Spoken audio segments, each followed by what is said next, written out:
एक राजा अपने राज्य में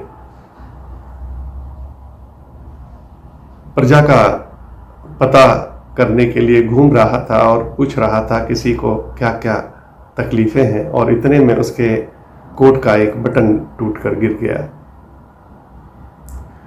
पूछा वजीर से कि यहाँ कोई ऐसा भी दर्जी है जो इस बटन को लगा सके।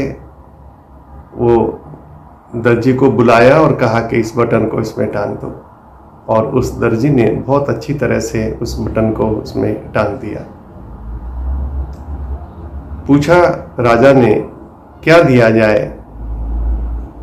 उसने कहा कि अब इसका क्या लेना, कुछ खास काम तो है नहीं, रहने दीजिए।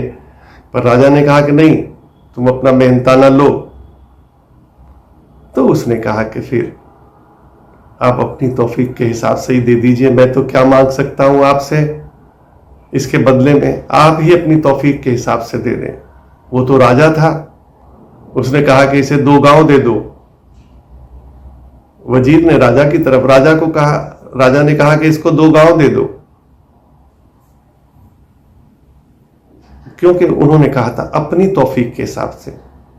हम आम जीवों का भी यही हाल है, हम कुल सृष्टि के मालिक से छोटी छोटी चीजें मांगने में लगे रहते हैं, जबकि वह न जाने अपने हिसाब से क्या देना चाहता है, जो हमारी सोच से भी परे है।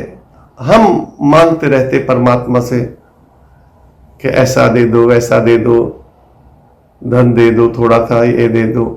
अगर हम परमात्मा को कहें कि आप अपने हिसाब से मेरे लिए जो ठीक लगता है वो दे दें, मिलता वही है। याद रखना, आपके मांगने से नहीं मिलता है, जो परमात्मा आपके लिए उचित समझता है वही देता है। लेकिन अगर आप ये कहें कि अपने हिसाब से जो भी आपको ठीक लगता हो प्रभु वो मुझे दे दें, तो आपको एक बड़े से बड़ी चीजें भी मिल सकती हैं।